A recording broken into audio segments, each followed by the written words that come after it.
Won't give me the new customer discount? Okay. A few years ago my wife and I purchased our first home in upstate New York. We weren't moving far. Just 2 towns over, about a 20-minute drive. Around this same time, our local internet provider was running a promotion for new customers offering 5x the internet speed for roughly half of what we were currently paying. A couple of weeks before our move I called the internet company to let them know that we were moving and to transfer our service. I asked if it would be possible to receive the new customer discount with the move and was told in no uncertain terms that this was not possible. I insisted that I wanted the new customer rate and even threatened to cancel, but they called my bluff, knowing that they were a monopoly and that I had no other legitimate option. Thinking quickly, I asked if it would be possible to get the new customer rate by simply remove my name from the account and adding my wife's name instead. The rep balked at the suggestion and even quoted from a paragraph from my customer agreement outlining how such a transfer from one family member to another is not allowed. Then it occurred to me. I asked the rep if he knew my wife's name or the address to which we were moving.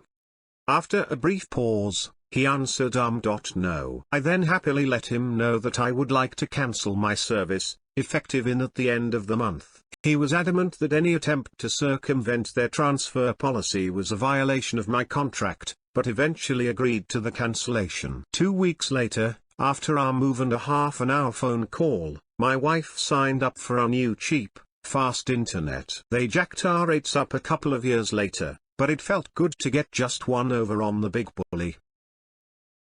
Now to the comments. Old customer penalty is the phrase I've adopted when the call center tries this stupid tactic.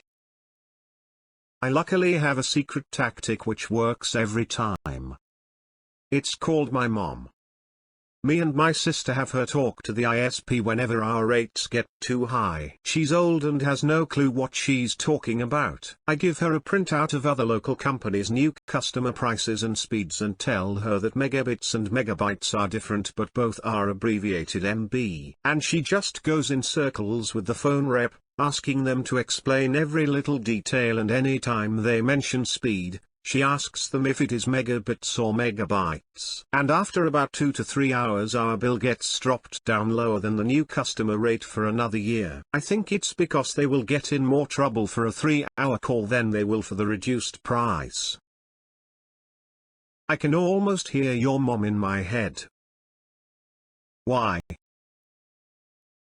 And what will that do? Oh, thank you. Now explain it again. My mom does this, but she does it on purpose even for things she does know. She finds she gets more information from them. Nicely done. I also don't think you violated any contract because by the time your wife signed up, your contract had ended. So, his try to threaten you was nothing but hot air lol. That's what I was thinking. It's a violation of your contract. You mean the contract I am currently ending with you, not the smartest tactic. I bet it catches some people though.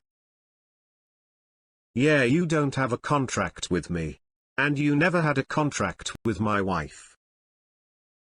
Always do that in a household with 2 adults. Every time my new customer promo expires with my ISP, I cancel effective at end of my current billing cycle. Then my GF signs up as a new unrelated customer, new owner living at our address, and gets best new customer promo available, starting exactly on date of previous account's cancellation. 2 years later, when her promo rate expires, she cancels, and I then sign up as brand new customer, same method. Details: you have to turn in your old modem at Office of ISP. You need them to formally receive it, and give you receipt stating they received it, to confirm cancellation and avoid mistaken non-returned equipment charges on their end. Free and cancelled old modem. And when new free for new customer modem is sent/installed, rename that new modem and password identically to previous old modem, to avoid resetting up peripherals.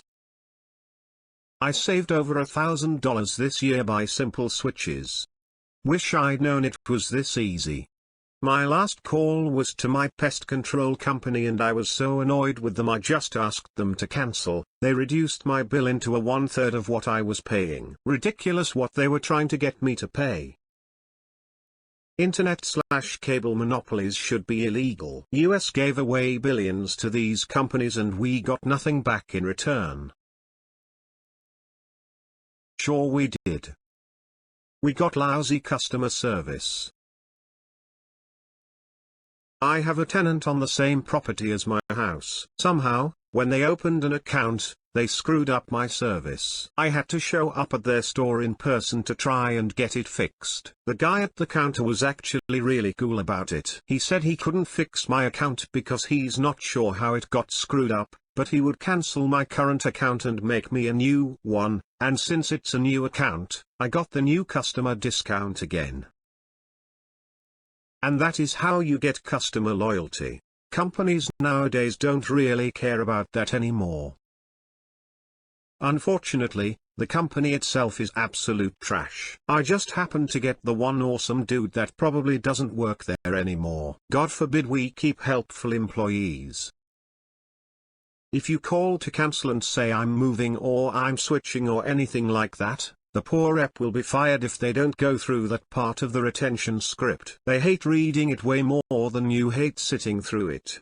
Just say decline to state instead. People online will say tell them you're moving abroad or going to prison or stuff like that, relying on known easy outs in the script, but I really don't see the point. You don't owe them an explanation. Don't give them one. I can't agree more. I had to cancel the cable bill after my grandfather passed away and his sons decided to sell the apartment. Even after presenting a paper death certificate at the cable office, the person working there asked, "Are you sure you don't want to keep the cable if we give you a 50% discount for 6 months? Yes, but only if you can transfer service and guarantee reception at Grandpa's new address. I work at a call center that handles types of insurance. I get these calls often and customers would say "I'll just cancel and reset it up," to which I have to say there was a 3-month cooling off period before they could set the cover up again. I would always say though there is a 3-month cool off under your name so we can't set it up as a new customer under your name, trying to give them the hint to ask a spouse/partner to set it up. Most got the hint but a few would go ballistic. It's not like I made these stupid rules but I have to follow them or I get in shit. I even had one person ask me directly if he should get his wife to set it up after he cancelled and I had to really skirt the lines between hinting and saying no, haha. They might have gotten the hint and were just pissed off that they, loyal customers, had to jump through bullshit hoops just to keep being loyal customers. Man, probably the angriest I've been was kind of the opposite situation for me. Unlike most lenders offering honeymoon rates for new lenders, this lender was offering 0.2% off their standard rate after 5 years. A loyalty bonus instead of a new customer bonus. Looked good, so signed up.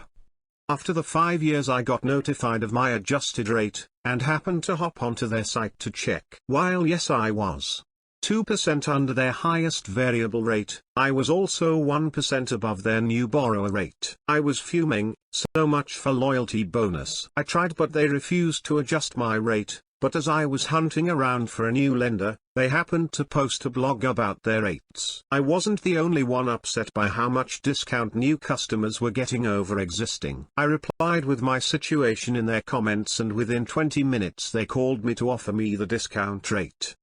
Suddenly when it was public on the internet they cared. Please remove your comment for a better rate. Comment will be removed after rate received and loan closed. After the 360th payment has cleared is after the loan has closed. Reminds me of a really old internet legend. A chemistry professor at UCLA is conducting a final exam. He is an extremely difficult professor, and a bit of an SOB. He has told his students that all writing must stop when he calls time. Anyone who doesn't stop will automatically fail the exam. The class is in a large auditorium and is required for all chemistry, biology, etc. students.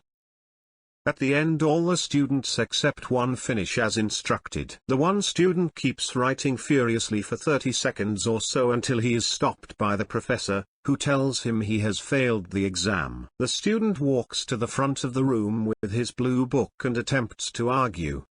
The professor doesn't budge, so finally the student takes a very arrogant attitude and says, "Do you know who I am?" The professor sneers and says, "No, I don't, and it wouldn't matter." Whereupon the student says great.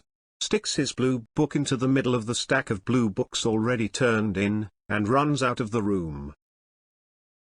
I heard this same joke except it was told by Buddy Hackett. We had a colonel named Fat Ass Johnson, Buddy Hackett once recalled. That wasn't his real name, but they called him Fat Ass Johnson. No one ever called him Fat Ass Johnson to his face, but I once called him that on the phone. You see, I was working in the motor pool.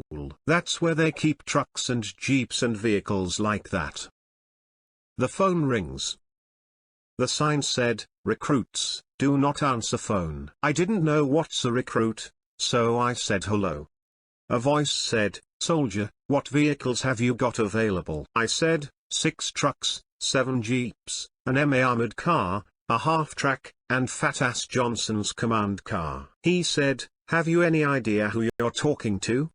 I said, "No, sir." He said, "This is Colonel Johnson." I said, "Colonel, do you have any idea who you're talking to?" He said, "No." I said, "Bye-bye, fat ass."